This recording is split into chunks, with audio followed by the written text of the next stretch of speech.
Pito ka mga tao lakip ang duha ka barangay kagawad nga nakilamay sa ilang minatay ang nangamatay usab. Human gidaro so sa katrak nga dunay kargang bulldozer sa saan Misamis Oriental. Ani ang report. Patay ang pito ka mga tao nga mitambong og lamay sa Zone 2 Aplaya Hasaan, Misamis Oriental. Human na apil pagkadaro ang mga biktima sa usa ka trailer truck nga adunay dalang bulldozer.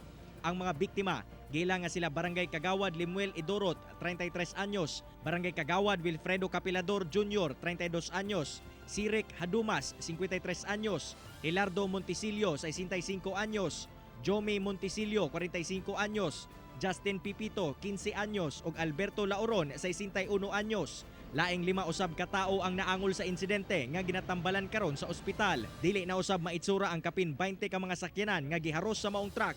Sigon sa Hasaan Police, nga nawad-an kuno og kontrol ang driver dihang nakrak ang low bed trailer sa maong truck. Hinungdan nga didto kini mipaingon sa mga tao nga naglamay kilid sa kalsada. Nay portion lang unahan sa gipalmihan, mulan to siya katong na nakrak o nihangad bitaw siya. So, iyang sulti, mo daw kuno to siya hinungdan nga nihangad ang iyang pong sakyanan nga di daw ko niya makontrol. O mo to niabot gidaw kuno siya didto.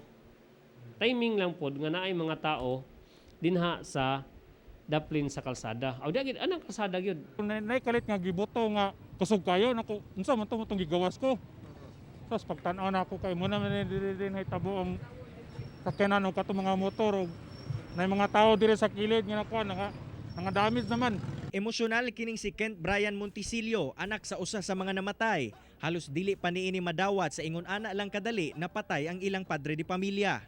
Pag tanaw na ako sa lalom, ang akong mga gagaw kong lolo na dito sa ilalom na ligpit di na akong papa dugay gana ako nakita ngitay pa na ako.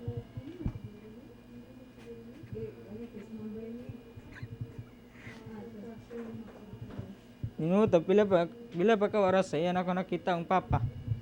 Gikustodiya na sa kapulisan ang driver sa truck nga si Vincent Ray Abulok, 29 anyos, kinsa gilayong gipailawom sa drug ug alcohol test. Samtang ang helper niini gidala sa ospital human gikulata sa emosyonal nga mga residente. Patong-patong nga kaso ang posibleng atubangon sa truck driver. Atong possible cases nga ma-file ani is reckless imprudence resulting to multiple homicide, multiple physical or serious physical injuries and damage to property. Kauban si James Yap sa kamera.